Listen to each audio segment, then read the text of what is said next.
At a silly party, we mocked my husband's poor performance in bed, but then, hello Reddits, my name is Emma, and I'm a 26-year-old fashion designer.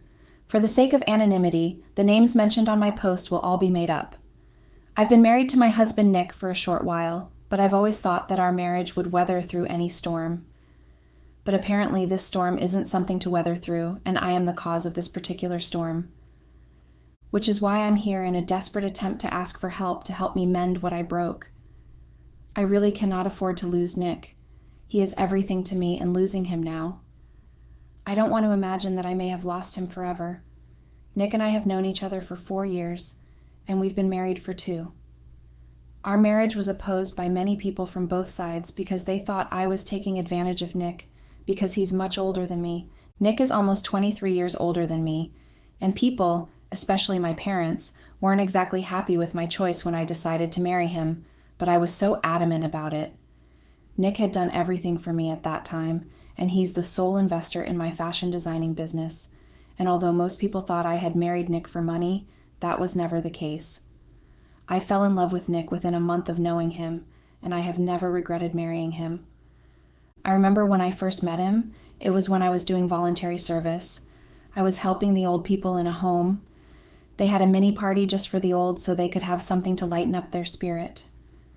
Nick was one of the major donors in that home, so he had apparently been invited to the party. He was obviously loved by the people there, and they received him rather warmly. Nick helped with catering for them and didn't complain about any job being too hard to do. We started talking, and it was easy to see why those people adored him the way they do. We talked about so many things, and I found myself opening up about things that I usually didn't tell people, especially strangers. I even told him about my fashion designing business and complained about how I had no capital to fund it, and Nick had asked me so many questions about my business. We finished up late cleaning the room used for the party after helping the old people retire to bed, and when it was time to leave, Nick had offered to drop me off at my tiny apartment, and he had gotten my number and promised to text me. I found out later the next day from one of the workers at the hospice that Nick owned a multi-billion company, and he had 2 sons, the elder one being the heir of his dad's company, while the second son apparently wasn't even in the country at all. Nick and I started talking, and we got very close because we spoke almost every day. He was there to listen to me rant about my day and complain about my job back then and how demanding it was. He is a good listener, and so would listen without interrupting me so I could get it all out. The first time Nick took me out on a dinner date, he took me to one fine restaurant where I felt so awkward to stay. Eventually, Nick had noticed my discomfort and had asked me why. When I told him the reason, he paid for our untouched meal and asked us to leave. I thought he was angry, and I tried to apologize, but it was only when we got to his car. He asked me if there was somewhere else I'd like to go instead. I was really touched, and I can possibly say that was when my feelings for Nick started to develop. I was frightened at first because I knew our age difference was much, and I was the same age as his second son, but then Nick wasn't bothered about it. He treated me far better than any man my age had done in the past. He would call every day to check on me, and he would surprise me with random gifts at work. Sometimes it was a bouquet of flowers, other times there were shoes or clothes. He made it really easy to love him, and within 3 months of knowing each other, I was head over heels for Nick. Nick asked me to bring my business proposal, as he wanted to invest in my business, and I was so happy, and wrote a very good proposal with some help from him and got it to him. He approved it, and he gave me the needed capital to start up my business. I was really happy, and because of the fact that Nick was connected to influential people, I was able to get lots of clients, and that had been the boost my career needed. I was grateful to Nick and indebted to him, but Nick wanted nothing back except my affection, which he already had but didn't know. I finally agreed to date him after 3 extra months of knowing Nick. Nick was so happy, and he made sure he did anything I wanted. But right from the start, people that found out about our relationship started to oppose it. There was Nick's first son, Mike, who thought of me as a gold digger and wanting nothing more than his father's money. I tried several times to explain to him that it wasn't so, but the evidence was against me. I had a business thanks to his father, and I owned a better and beautiful apartment and also a car because of his father. Nick wanted me to ignore him, but that was almost impossible, as he had other supporters. Like the people who were very close to Nick, his friends, family, and everyone else thought only one thing of me. I wanted to give up, but I couldn't because Nick never made me doubt how sincere his feelings were, and I knew breaking up with him would eventually prove those people right. So I stayed back and continued living as Nick's girlfriend. My parents were also against my relationship with him, but I didn't mind them especially because they were indirectly benefiting from Nick through my booming business. Eventually, when our relationship was almost 2 years, everyone started to accept our decision of being together. They may have realized the truth that we loved each other very much, or they just thought if they left us alone, we would eventually see the truth ourselves. But there was no other truth except the fact that we loved each other. Nick respected me despite the fact that I was a lot younger than him. He was always asking my opinion on matters, and that made me love him more. And there was the fact that Nick decided against us having sex because he was quite traditional, and despite being on board with so many things about our generation, he never liked the idea of having sex outside of marriage. As he would say, marriage is sacred and sex was made for it, so why violate the uniqueness of marriage? I didn't object because he was the first person I was in a relationship with that had not demanded for sex. My ex was literally addicted to sex and wanted it nearly all the time, and the person I dated before my ex too was the same but not nearly as sex-crazed as my ex. So the whole thing was new to me, and I liked it, so I agreed to it. Not that I had another choice. Nick proposed to me on our 2nd-year anniversary together as a couple. I was so happy, and I'm sure that I almost screamed down the roof of the restaurant we had gone to celebrate. We started preparing for our wedding almost immediately. Nick wanted us married quickly, and I had no objection to it. My parents were already in love with Nick by then, because of how much he was helping them by paying for my siblings' schooling. And when my friends who were also opposed to our relationship at first started to envy me and wish for someone like Nick. We got married in Nick's favorite church and had a small party afterwards to celebrate our new life together. I guess the trouble started when Nick and I first had sex. Nick wasn't exactly what I would have expected. I mean, I know he's older, and then maybe the strength wasn't the same as before when he was young, but it was way worse than that. Nick didn't last at all on the bed. When he gets an erection and we start having sex, it is when I begin to enjoy the whole thing that Nick just comes off, leaving me very unsatisfied and still horny. The first night together, I thought it was only because we were both stressed out, even though the only thing we did was dance, and I still made that excuse for him hoping that the next time would be better. We went for our honeymoon the next day, and we were supposed to spend a week in the romantic city of love, Paris, but I had to cut short our trip after telling Nick that I had an important client who wanted me alone to sew her dress. We came back after 4 days of being there. I was lying, actually. Yes, there was a client who wanted to sew her dress, but my employee was quite capable of doing so, and my client was okay with the arrangement. But I was so sexually frustrated on the trip. The moment I started to enjoy the sex was when Nick came off, and before the end of those 4 days, I was losing my mind. I never told Nick what the problem was. I believed it was just me who was being dramatic, or maybe it was because of my past. But then I couldn't just stay back. During our 2 years of marriage, I started to avoid having sex with Nick as much as I could, because it meant one thing, leaving me sexually frustrated, and I didn't want that. Nick is a good man, and I didn't want to lose him because of sex. So I only had sex with him when it was extremely necessary, so I don't leave doubts in his heart that I loved him. Because other than the sex part, Nick was a very good husband to me, and I've enjoyed our marriage so far. But then, wherever there's a good thing, bad things always tend to happen. And the crazy thing was, I didn't think it was a bad thing when it was happening. Not that I didn't know it was, but I just tried to ignore the fact that what I was doing was just wrong. My husband's second son decided to come back home at the wrong time. It was the wrong time because I hadn't met him before since he had been abroad all his life, and apparently wasn't interested in his father's business as his older brother was. He was literally the black sheep of the family because, according to Nick, he had always wanted to have his own way with things, good or bad. Ethan was quite handsome, a younger version of his father, except that he had two-sided dimples. I was the only one at home when he came around, and I opened the door for him. I didn't need anyone to tell me who he was because I had seen pictures of him as a baby and also as an adult. But I was a bit awkward around him because we hadn't exactly seen each other before. He stared at me and refused to answer my greetings, asking directly for his father. I was offended, but I managed to keep my anger under check, and I gave the right answer to his question. He entered the house and went directly to what I assume was his room before he left. Thankfully, we had a housekeeper who keeps every corner of the house clean, so there was no need for him to start cleaning again.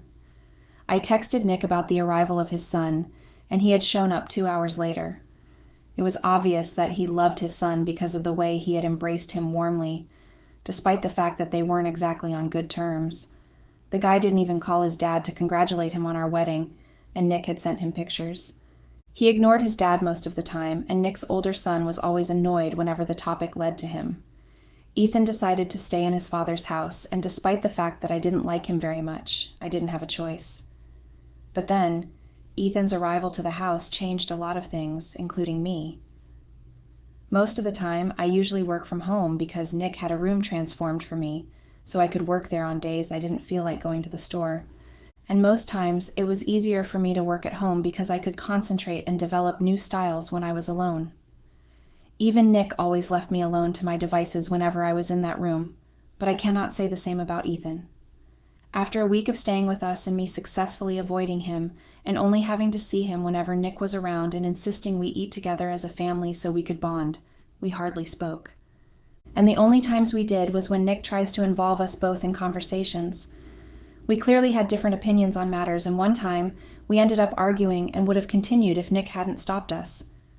I avoided him very well since then, and even though I had a contrary opinion to matters, I just kept mute about it. But a week after his arrival, Ethan had come into my space where I was working, and I was surprised.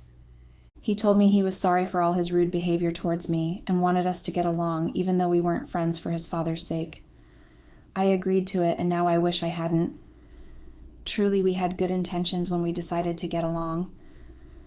Well, I did. I'm not sure about Ethan's. He would come into my space whenever his dad wasn't home and start a conversation with me. At first I found it odd, but I eventually started to get comfortable around him. Ethan and I became really close and started even spending more time together than I did with his dad. We weren't doing anything then. We were just good friends, and I was quite happy because it pleased Nick to see us get along so well. When we argued this time, it was jokingly, and eventually Ethan would give in to me. He helped me prepare dinner on days when the housekeeper was not on duty, and it was really nice. Until it just wasn't. Ethan's friendship started to change too, or mean something different after a few weeks. He started to make some silly comments about how beautiful I was, and how envious of his father he was for snatching up a beauty like me. At first, I dismissed his words to mean nothing, and although they made my heart race in a weird way, I was determined not to read too much into his words. But then the comments became more frequent. He would touch my cheeks randomly, or even stare at me for longer than necessary. Sometimes he would hold me by my waist and then apologize for it. It was all so confusing, and I didn't know what to do or expect with him. I couldn't tell Nick. I didn't want to cause a rift between them, especially because they were getting along so well. So I just kept it all to myself, and that is the decision I regret the most. Because the day came when Ethan had kissed me for the first time, and I could not tell anyone about it. That day, I decided to take a break from work and watched a movie, and I was doing so when Ethan decided to join me. He made me uncomfortable not because he was watching the movie with me, but because of what he was doing while watching it. He sat too close to me and kept asking silly questions about the movie. And then later, he stopped pretending to watch the movie and just kept staring at me. I pretended like I didn't notice at first, but eventually I gave up the pretense and asked him why he was staring. He didn't say anything, but instead leaned in and kissed me. I was so shocked, and I just literally froze. Ethan must have taken that as permission because he continued to kiss me even though I wasn't responding. Eventually I pushed him off and angrily told him never to try it again. He didn't. In fact, he steered clear of me, refusing to eat with us in the dining room, refusing to come to stay with me as he had done before in my workspace, and I hardly saw him through the day. And it bothered me. It bothered me a lot because I kept thinking of him for some weird reason. I couldn't get my mind off him no matter how hard I tried. It didn't help matters that Nick wasn't up to task sexually, which was also leaving me sexually frustrated. It made me start to think weird thoughts like imagining him naked in his room or how good he would be in bed. Believe me, I tried to get my mind off him. I swear I tried, but I just couldn't. It didn't help matters that I would catch him staring at me lustfully whenever he thinks I'm not watching him. It was so difficult fighting my attraction to him, and one night I gave in. Nick was out of town for a business meeting, and he was going to be back 3 days later. I was frustrated because before he had to leave, I begged him for sex, but he was apparently running late and didn't want to miss his flight, so he apologized and had to leave. It was understandable, and he even had flowers and a boxed gift delivered to our house the next morning for me to apologize for leaving me like that. But it didn't help matters because it didn't quench my raging hormones. The next night, I was losing my mind thinking about sex and thinking about Ethan. So I stood up when I couldn't fall asleep and tiptoed to Ethan's room, thinking I'll just peep his body, and perhaps... I honestly don't know what I was thinking that. But at that point, anything worked, and that was the perfect idea that struck me. So I wrapped my nightgown around my body and went across the hallway to Ethan's room. His door was slightly ajar, and I peeped in, which had been a terrible idea. Ethan was sleeping quite all right, but he was doing so completely naked. I'm not trying to excuse my behavior, but imagine what that did to a sexually starved woman. I didn't realize I had gotten to his bed, sat on it, and was caressing his male genitals until he woke up. When he saw me, I didn't even bother trying to hide what I was doing, and I just leaned in to kiss him. Ethan had apparently needed no further encouragement, because he used his hand to hold my head in place for his kiss. Few hours later, I was sexually sated and very guilty, lying down on Ethan's bed, very naked. I couldn't just believe I had done that with my husband's son. When I eventually had the strength, I took my nightgown, where it had been flung to across the room, and quickly left his room. The next morning, I quickly went to work just to avoid talking to Ethan. I was feeling so guilty, and I didn't know what to do or what to expect. I just know that I felt really bad, and I couldn't shake off the feeling. I successfully avoided Ethan throughout that day, but I couldn't avoid him at night. Immediately I arrived home. He had asked me why I ran after what was supposedly a good night between us. I reminded him of the obvious, and he had just shrugged and joked that his father would probably appreciate the fact that he was helping him keep his wife satisfied. I didn't like the statement, and I just angrily went into my room. That night and every other night after it until Nick came back home, Ethan slept in my room and with me. I couldn't help it. It was almost like I was addicted to doing it with him. Ethan knew his way around my body and just knew how to make me sexually satisfied. I managed to push down the guilt I felt, and eventually when Nick showed up, I pretended to be a good wife that I clearly wasn't. Nick had tried to make up for leaving me hanging when he traveled, but he just ended up making me horny again that night, and while Nick was snoring rather loudly, I sneaked off to Ethan's room to have sex with him. This continued for over a month. We had sex so many times than I could count, and I felt bad about it because I was already proving right what people had said about me, especially when one of Nick's friends had made comments that Nick would probably not be able to keep a young woman satisfied. He wasn't aware that I was inside the house that day. He had just come around and had asked Nick about me. Before Nick could give a proper reply, he made that comment, and although Nick had gotten angry on my behalf and even ordered his friend out the house, I was pissed and had promised myself never to prove them right. But there I was, in Ethan's bed, proving them right. I just couldn't stop, not because I didn't try to, but because the more I tried, the more I got in too deep. In fact, we almost got caught because of how often we were indulging in sex. We were almost caught by the housekeeper, or maybe she did catch us because since that evening, she had started to look at me very differently, avoiding my eyes and sometimes refusing to even speak to me. That day, she was supposed to be off duty, and Nick was at the office as usual, so we thought we were free to do anything we wanted. So after having sex, we were laying naked on the couch and watching a movie. But the housekeeper had apparently forgotten something at our place and had come to pick it up. She had the back door key so she could let herself in any time she was around, and she had done exactly that day. Luckily, I heard some sounds in the kitchen, and I quickly got up and adjusted my clothes roughly to check what the noise was. And it turned out to be her. She was looking at me strangely, especially because I kept talking really loudly just so Ethan could know there was someone in the house. but Ethan had apparently not gotten the memo because he had showed up seconds later in the kitchen with his boxers alone and demanding to know why I was shouting. When he saw the housekeeper, he tried to cover up while making stupid excuses.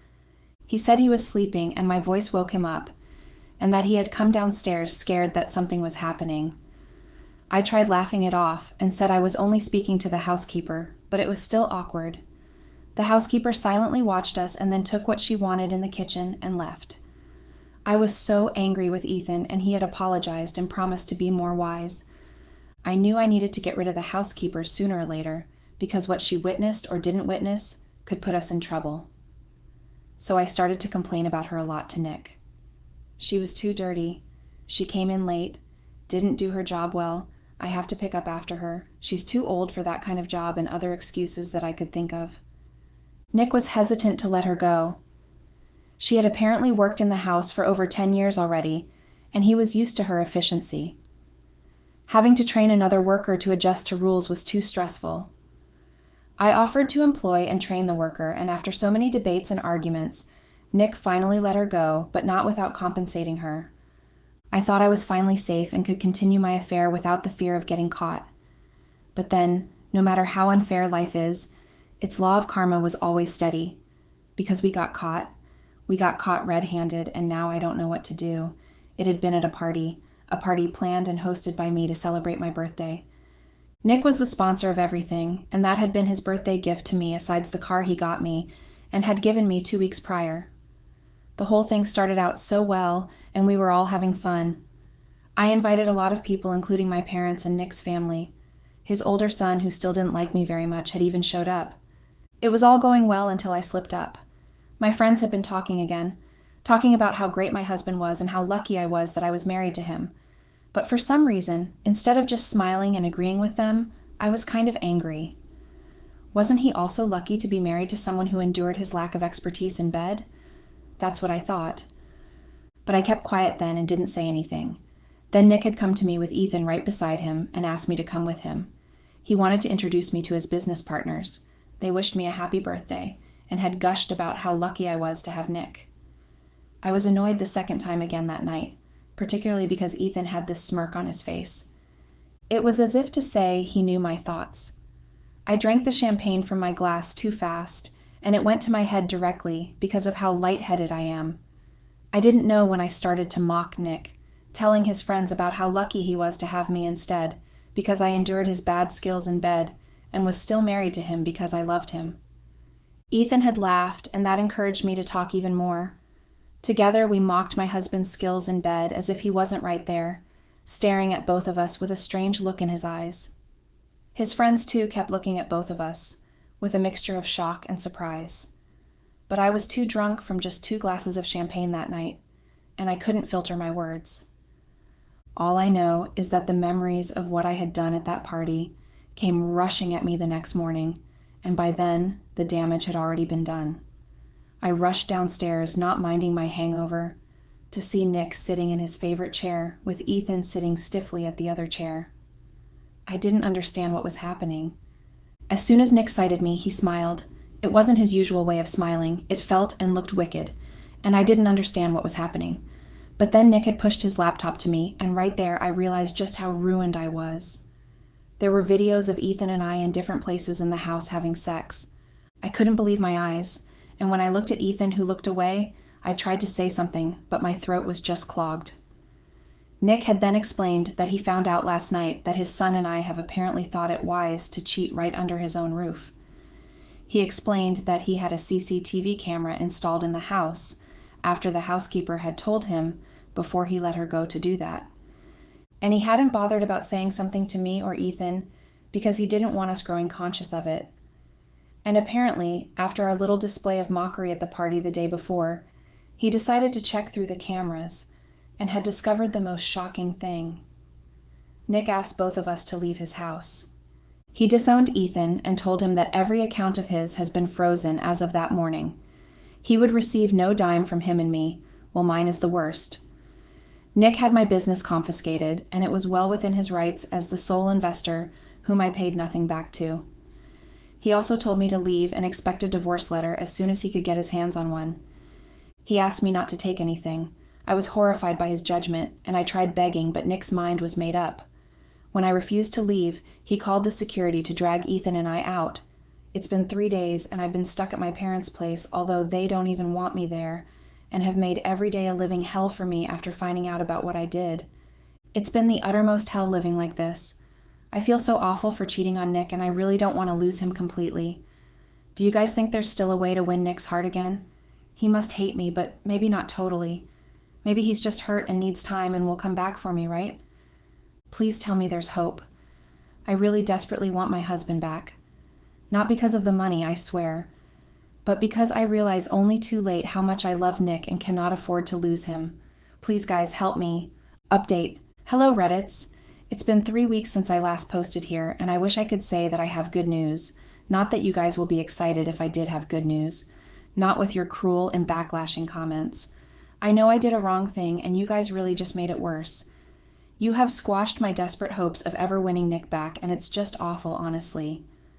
Nick stayed true to his words, and the divorce papers arrived at my parents' house, 4 days after he threw me out, with his signature on it like the permanent end of our relationship. I was so scared to sign it because it meant that it was the end of our relationship, and I still desperately hope against hope that maybe I could get something to work out, or that Nick will forgive me. Ethan has long since disappeared, and I haven't heard from him since that day that Nick had us removed forcefully from his house. He blames me, and he had told me that I have ended up ruining the relationship he had with his family, and he swore to ruin mine even more if we ever crossed paths again. I wasn't even bothered by his empty threats, because both of us had chosen that path of destruction together, and now we are paying individually for it. Mine is worse because somehow news of the affair had escaped and gotten to everywhere and everyone I have ever known. I could hear the snicker behind me whenever I walk on the street, that's good for her, or I have always known she's a gold digger behind my back. People don't even bother to hide their distaste from me, and I discuss them, and even my parents seem to think the same as everybody else does. My friends, whom I thought of as loyal, and that would come through for me in hard times just because I had done several things for them, avoided me like a plague. I wouldn't have even known if I hadn't called all 4 of them, knowing that they lived alone in different areas, to at least accommodate me until I got a job or something, and also to escape the judgments I was receiving from everyone around me. But all of them had come up with different excuses why they couldn't have me stay with them. One had said she wasn't financially stable enough to be responsible for both of us. Another had said she was having her family stay over, which was a lie because I knew she was on bad terms with them. And the last person had outrightly told me she couldn't house a person who was already doomed because of her stupid actions. I've cried so many times that my eyes almost feel like there are no tears left in them anymore. Most nights I cannot sleep because my brain keeps overworking, thinking about all the bad things I have done. I'm a bad person. I'm stupid and selfish, and I know that for sure now.